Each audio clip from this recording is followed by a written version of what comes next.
বন্দুক থেকে 20 গ্রাম ভরের একটি গুলি 400 মিটার পার সেকেন্ড বেগে এক টুকরা কাঠের মধ্যে প্রবেশ করে 8 সেন্টিমিটার দূরত্ব অতিক্রম করে থেমে গেল। বন্দুকের ভর হলো কয় কেজি? 2 কেজি। আচ্ছা, এখান থেকে কি বুঝলাম আমরা? গুলিটা 400 মিটার পার সেকেন্ড বেগে বের হয়ে গেছে এবং 8 সেন্টিমিটার দূরত্ব অতিক্রম করার পরে কি হয়ে গেল? থেমে গেল। এটা কি 400 ইউ, আর শেষ বেগ 0, আর এটা হলো কি এস দূরত্ব। ক নম্বরে কি বলছে? গুলির ক্ষেত্রে বাধাদানকারী বলের মান নির্ণয় করা। তার মানে কি, বল সূত্র আমরা কি জানি? এফ সমান এম এ জানি। এফ সমান এম এ, এটা নির্ণয় করতে গেলে আমাদের কি দরকার? এ এর দরকার।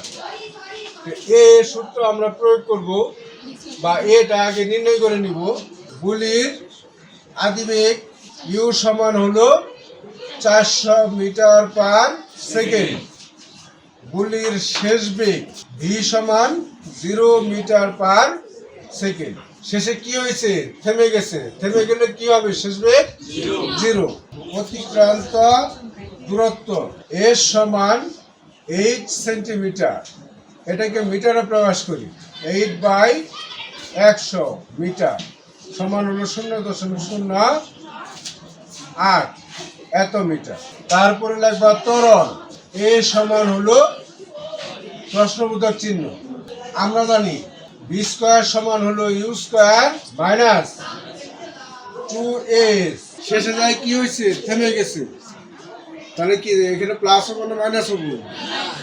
তাহলে ভি হলো 0 স্কয়ার, ইউ হলো 400 এর উপর হলো স্কয়ার মাইনাস 2a পূরণ হলো 0.08। এটা এই পাশে বামে নিয়ে আসি। 2a পূরণ 0.08 সমান হলো 400 এর উপরে স্কয়ার। তাহলে a সমান 400 এর উপরে হলো স্কয়ার বাই 2 পূরণ 0.08। সুতরাং a সমান 6400 এত মিটার পার সেকেন্ড স্কয়ার। আবার বল বা বাধাদানকারী বল এফ সমান হলো প্রশ্নবোধক চিহ্ন গুলির ভর। গুলির ভর এম সমান 20 গ্রাম। 20 গ্রামের কি করবা? কেজি বানাবা। 20 বাই হলো 1000 কেজি, 0.02 এত কেজি। সুতরাং এফ সমান হলো এম এ 0.02 পূরণ হলো 6400 128 এত নিউটন। বাধাদানকারী বলের মান 128 নিউটন।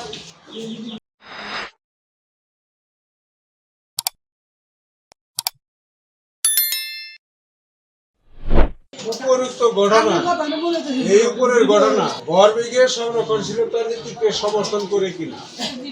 অর্থাৎ গুলিটা বের হওয়ার আগে যে অবস্থা আর গুলি বের হওয়ার পরের যে অবস্থা, এটা হলো গুলি বের হওয়ার আগে, হ্যাঁ, আর এটা হলো পরে। গুলি বের হওয়ার আগে তোমার কি হবে? ইউ হবে u1 0 মিটার পার সেকেন্ড। গুলির শেষ বেগ v1, এটা হবো কত? 400 মিটার পার সেকেন্ড। বন্দুকের আদিবেগ কত বলো তো দেখি? u2 0 metre per second.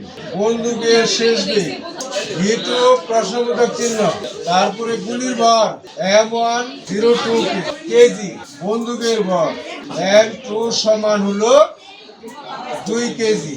পরে আমরা জানি m1 u1 plus m2 u2 সমান m1 v1 plus m2 v2, বা এখান থেকে v2 এর মান নির্ণয় করি। u1 এবং u2 এর মান যদি বসাই তাহলে 0 হবে না? দুটোটাই 0 সমান m1 v1 plus m2 v2 এটা এই পাশে লিখি m2 v2 সমান এর মাইনাস হবে m1 v1 বা v2 সমান m1 v1 বাই হলো মাইনাস m2 বা v2 সমান m1 হলো 0.02 পূরণ v1 হলো 400 বাই মাইনাস m2 হলো 2 সুতরাং v2 সমান মাইনাস 4 মিটার পার সেকেন্ড। এখন লিখবা গুলি বের হওয়ার আগের ভরবেগ সমান হলো m1 u1 plus m2 u2 সমান হলো 0 কেজি মিটার পার সেকেন্ড। আবার গুলি বের হওয়ার পর ভরবেগ সমান হলো m1 v1 plus m2 v2 m1 হলো 0.02 পূরণ 400 প্লাস m2 হলো 2 পূরণ মাইনাস 4 8 মাইনাস 8 সমান হলো 0 কেজি মিটার পার সেকেন্ড। সুতরাং উপরোক্ত ঘটনা ভরবেগের সংরক্ষণশীলতা নীতিকে সমর্থন করে।